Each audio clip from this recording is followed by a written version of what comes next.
வணக்கம் நண்பர்களே, அனைவருக்கும் வணக்கம். இன்னைக்கு நம்ம இந்த ஒரு வீடியோல எதை பற்றி பார்க்க போறோம் அப்படின்னு பார்த்தீங்கன்னா, தமிழக அரசு போக்குவரத்து கழகங்கள்ல வந்திருக்க மிக மிக முக்கியமான தகவல்களை இந்த ஒரு வீடியோ பதிவின் மூலமாக நான் இப்பொழுது உங்களுக்காக சொல்ல போறேங்க.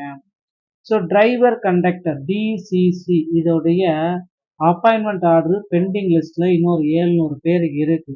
டிசிசி உடைய அப்பாயின்மெண்ட் ஆர்டர் எப்பொழுது மீதி இருக்கிற நபர்களுக்கு வழங்குவாங்க? இதைத்தான் நான் இப்போ உங்களுக்கு கிளியர் கட்டா எக்ஸ்பிளைன் பண்ண போறேன்.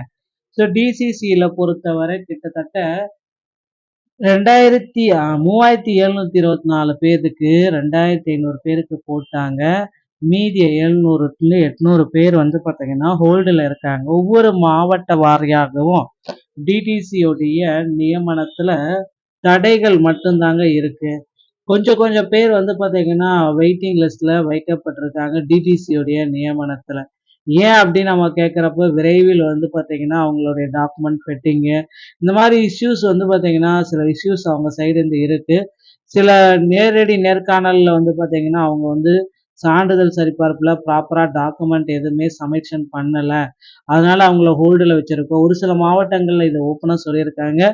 சில மாவட்டங்களில் எந்த கருத்துமே யாருக்குமே தெரிவிக்கல. ஆனால் 70லேருந்து 80 பேர் பக்கம் வந்து பார்த்தீங்கன்னா ஒவ்வொரு மாவட்டத்திலையுமே நிறுத்தி வைக்கப்பட்டிருக்காங்க. இது எல்லாமே வந்து பார்த்தீங்கன்னா தற்சமயம் இந்த டிசிசியோடைய நியமனத்துல இருக்கிற குளறுபடிகள் அப்படின்றது நம்ம எக்ஸாக்டா சொல்லலாம்.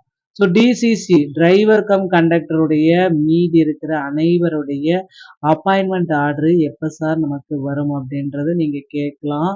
ஸோ டிரைவர் கம் கண்டக்டருடைய அப்பாயின்மெண்ட் ஆர்டர் அப்படின்றது மீதி இருக்கிற நபர்களுக்கு பணி நியமன ஆணைகள் இந்த மார்ச் மாதம் இறுதிக்குள்ளார உங்களுக்கு வெளியாகலாம். அதாகப்பட்டது இந்த மார்ச் தான் டெட்லைன் அப்படின்றத நம்ம எக்ஸாக்டா சொல்ல முடியுங்க. ஸோ இதுதான் கடைசி வாய்ப்பு. இந்த மார்ச்சுக்குள்ளார வந்து பார்த்தீங்க அப்படின்னா நீங்க டெட்லைனுக்குள்ளார நீங்க அப்பாயின்மெண்ட் ஆர்டரை வாங்கியே ஆகணும் அப்படின்ற ஒரு சுச்சுவேஷன்ல இருக்கீங்க அப்படின்னா, ஏன்னா இதற்கு பிறகு அடுத்த ஆண்டுக்கு உண்டான நோட்டிஃபிகேஷன் நமக்கு வெளியாகும். அதனால மார்ச் தான் டெட்லைன். இதற்குள்ளாரே வந்து பார்த்தீங்கன்னா உங்களுக்கு டிஎன்எஸ்டிசி உடைய டிரைவர் கம் கண்டக்டருடைய அப்பாயின்மெண்ட் ஆர்டர் நீங்க வாங்கி பணிக்கு சென்றாக வேண்டும் அப்படின்ற ஒரு மிகப்பெரிய அளவில் இருக்கிற கட்டாய சுச்சுவேஷன்ல இருக்கீங்க. ஸோ போக்குவரத்து கழகத்தை பொறுத்த வரைக்கும் ஒரு சேவை நிறுவனமாகத்தான் தற்சமயம் இயங்கிட்டு வருது. நிறைய பீப்புள்ஸுக்கு என்ன சொல்றாங்க அப்படின்றது என்ன அப்படின்னு பார்த்தீங்கன்னா, எங்களுக்கு வந்து பார்த்தீங்கன்னா பணி வாய்ப்பை கொடுங்க, எங்களுக்கும் பணி வாய்ப்பை கொடுங்க. டிரைவர் கம் கண்டக்டர் மட்டும் இல்லை, ஏஇ ஜேஇ டெக்னிக்கல் அசிஸ்டன்ட் இப்படி அனைத்து வேக்கன்சிஸுமே ஃபில் பண்ணுங்க அப்படின்னு கோரிக்கைகள் எல்லாமே வச்சிருக்காங்க. இவர்களுடைய கோரிக்கைகளை போக்குவரத்து கழகம் விரைவில் நிறைவேற்ற இருக்கு. கிட்டத்தட்ட 20,000 போக்குவரத்து கழக ஊழியர்களை இந்த 2026ஆம் ஆண்டு எடுக்கிறாங்க. எந்த கட்சி ஆட்சிக்கு வந்தாலும் சரி போக்குவரத்து இலவசம் அப்படின்றது குறிப்பிட்டு சொன்னதுனால இனி போக்குவரத்துல அதிகப்படியான ஆட்களை எடுக்க போறது உறுதியாயிருச்சு மக்களே. ஸோ நீங்க என்ன எதிர்த்தாலும் போக்குவரத்து கழகத்துல இனி அதிக அளவுல ஆட்களை எடுக்க போறாங்க. ஸோ இப்பந்தே உங்களை தயார்படுத்தி கொள்ளுங்கள்.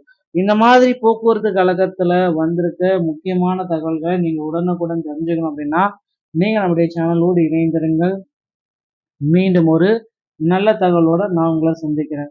ஸோ இப்போ வந்து பார்த்தீங்கன்னா இந்த டிரைவிங் லைசன்ஸ் மற்றும் கண்டக்டர் லைசன்ஸ் எடுக்கணும்னா அருகாமையில் இருக்கிற ஆர்டிஓ அலுவலகத்தை அணுகி டிரைவிங் லைசன்ஸ் மற்றும் கண்டக்டர் லைசன்ஸை எடுத்து வைத்துக் கொள்ளுங்கள். இந்த வீடியோ பிடிச்சிருந்தா நம்ம சேனலில் சப்ஸ்கிரைப் பண்ணிக்கோங்க. உங்களுடைய ஃப்ரெண்ட்ஸ் அண்ட் ஃபேமிலிக்கு இந்த வீடியோவை ஷேர் பண்ணி விடுங்க. நன்றி, வணக்கம்.